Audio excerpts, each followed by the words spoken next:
നമസ്കാരം, എല്ലാവർക്കും പ്രവാസി മലയാളിയിലേക്ക് സ്വാഗതം. യുഎഇയിൽ കാലാവസ്ഥാ മാറ്റം തുടരുകയാണ്. രാജ്യത്തിന്റെ ചില ഭാഗങ്ങളിൽ കനത്ത മൂടൽമഞ്ഞ് അനുഭവപ്പെട്ടതിനെ തുടർന്ന് ദേശീയ കാലാവസ്ഥാ കേന്ദ്രം റെഡ് അലർട്ട് പ്രഖ്യാപിച്ചു. അബുദാബിയിലെ അൽ ഐൻ മേഖലയിലാണ് പ്രധാനമായും മൂടൽമഞ്ഞ് അനുഭവപ്പെടുന്നത്. മൂടൽമഞ്ഞ് ഏറ്റവും കൂടുതൽ ബാധിച്ച പ്രദേശം നഹിലാണ്.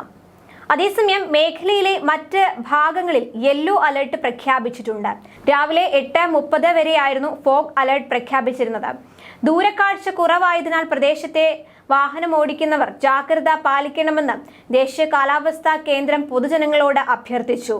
യുഎഇയിലുടനീളം ഇന്നത്തെ കാലാവസ്ഥ ഭാഗികമായി മേഘാവൃതമായിരിക്കുമെന്ന് കാലാവസ്ഥാ കേന്ദ്രം വ്യക്തമാക്കി. കൂടാതെ നേരിയതോ മിതമോ ആയ വേഗതയിൽ കാറ്റ് വീശുമെന്നും എന്നാൽ ചില സമയങ്ങളിൽ വേഗതയേറിയതായിരിക്കുമെന്നും കേന്ദ്രം അറിയിച്ചു. അബുദാബിയിൽ 46 ഡിഗ്രി സെൽഷ്യസും ദുബായിൽ 40 ഡിഗ്രി സെൽഷ്യസും ആയിരിക്കും താപനിലയെന്നും ദേശീയ കാലാവസ്ഥാ കേന്ദ്രം വ്യക്തമാക്കി.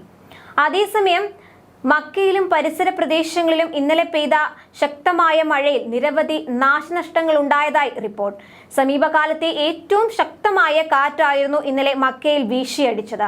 അതിശക്തമായ കാറ്റും മഴയും മിന്നലുമാണ് ഇന്നലെ മക്കയിലും പരിസര പ്രദേശങ്ങളിലും ഉണ്ടായത്. ചില സ്ഥലങ്ങളിൽ ആലിപ്പഴ വർഷവും ശക്തമായ പൊടിക്കാറ്റും ഉണ്ടായി. ഉച്ചയോടെയാണ് മഴ പെയ്തു തുടങ്ങിയത്. വൈകുന്നേരത്തോടെ മഴയും കാറ്റും മിന്നലും ശക്തി പ്രാപിച്ചു തുടങ്ങി. ഇതോടെ മക്കയിൽ റെഡ് അലർട്ട് പ്രഖ്യാപിക്കുകയായിരുന്നു. മഴയുടെ തുടക്കത്തിൽ മഴ നനഞ്ഞുകൊണ്ടാണ് വിശ്വാസികൾ നമസ്കാരവും തവാഫും ചെയ്തുവെങ്കിലും കാറ്റ് ശക്തി പ്രാപിച്ചതോടെ വിശ്വാസികളും ഹറം പള്ളിയിലെ ജീവനക്കാരും നിലതെറ്റി വീഴാൻ തുടങ്ങി. ഹറം പള്ളിയിലെ ക്ലീനിംഗ് ഉപകരണങ്ങളും ബാരിക്കേഡുകളും ശക്തമായ കാറ്റിൽ പാറിപ്പോയി. റോഡരികിൽ സ്ഥാപിച്ചിരുന്ന കൂറ്റൻ പരസ്യ ബോർഡുകൾ കാറ്റിൽ ഉലഞ്ഞ് നിലം പൊത്തി. ഹറമിൽ നിന്ന് താമസ സ്ഥലത്തേക്ക് മടങ്ങുകയായിരുന്ന പല വിശ്വാസികളും ശക്തമായ കാറ്റിലും മഴയിലും പിടിച്ചു നിൽക്കാനാകാതെ നിലതെറ്റി വീണു. ജനങ്ങൾ ഭയന്ന് ചിതറിയോടി.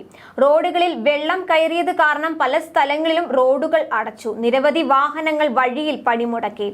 മഴയ്ക്കുള്ള സാധ്യത ഉണ്ടായിരുന്നതിനാൽ മക്ക മേഖലയിലെ വിദ്യാഭ്യാസ സ്ഥാപനങ്ങളിൽ നേരിട്ടുള്ള പഠനം ഉണ്ടായിരിക്കില്ലെന്ന അധികൃതർ നേരത്തെ തന്നെ അറിയിച്ചിരുന്നു. ശക്തമായ മഴയും കാറ്റും ഉണ്ടാകുന്ന സാഹചര്യങ്ങളിൽ സുരക്ഷിതമായ സ്ഥലങ്ങളിൽ കഴിയണമെന്ന് അധികൃതർ പൊതുജനങ്ങളോട് അഭ്യർത്ഥിച്ചു.